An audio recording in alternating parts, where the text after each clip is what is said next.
Whether heading north to go and watch the aurora or journeying south on an Antarctic expedition, it's going to get cold, and that's when thermals come into their own. Thermals are also known as base layers, and that is because they are the basic layer that sits right next to your skin. So it's really important that they're comfortable to wear and they keep you as warm as possible. When it comes to base layers, the material they're made out of can be either natural, synthetic, or a mixture of the two. Natural fibres tend to be merino wool, which comes from a very hardy form of New Zealand sheep.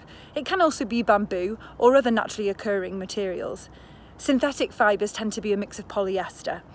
And then there are some manufacturers who try and mix a bit of merino and a bit of polyester to get the best they can from both. The pros with natural fibres is that they are excellently warm, they don't tend to smell when you wear them for prolonged days, and they tend to be much more hard wearing. The pros with the synthetic fibres is that they're cheaper and lighter, but they don't keep you as warm. It's all a case of personal choice. When we travel, we know how important weight is because we want to stick within our luggage limitations. But when it comes to something like wool, weight takes on a whole new meaning. Each one should come with a GSM number, and this reflects how warm it is. The higher the number, the warmer the top. So 250 is a good, warm but heavier weight, 150 is lighter and less warm. If you're going to be doing something very active, you want to go for a lighter number. If you're going to be standing around watching wildlife or the aurora, go for a higher number and something much warmer. When looking for the perfect base layer, not only do you want to make sure it fits closely to your skin and isn't too baggy, but you also want to raise your arms up and make sure that the sleeves don't rise up, or when you bend over, you don't expose your waist, leading to a very, very cold back. Another consideration when buying base layers is, will you go for the top or will you also go for the bottoms, also known as long johns?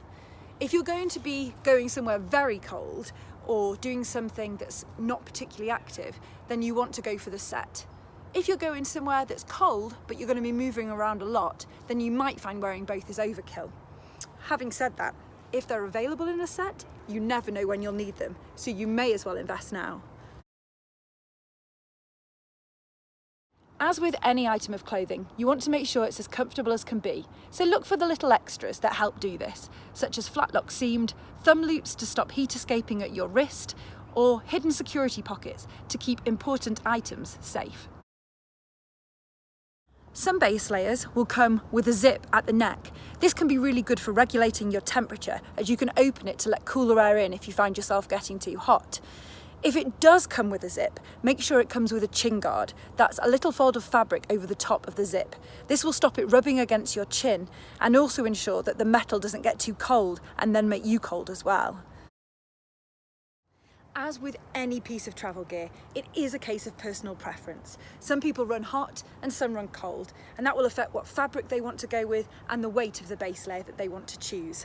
No matter what, you're just going to have to keep trying them on, raising your arms when you do, and once you find the perfect one for you, wrap up warm and don't let anything get in the way of you and your ice-cold adventure.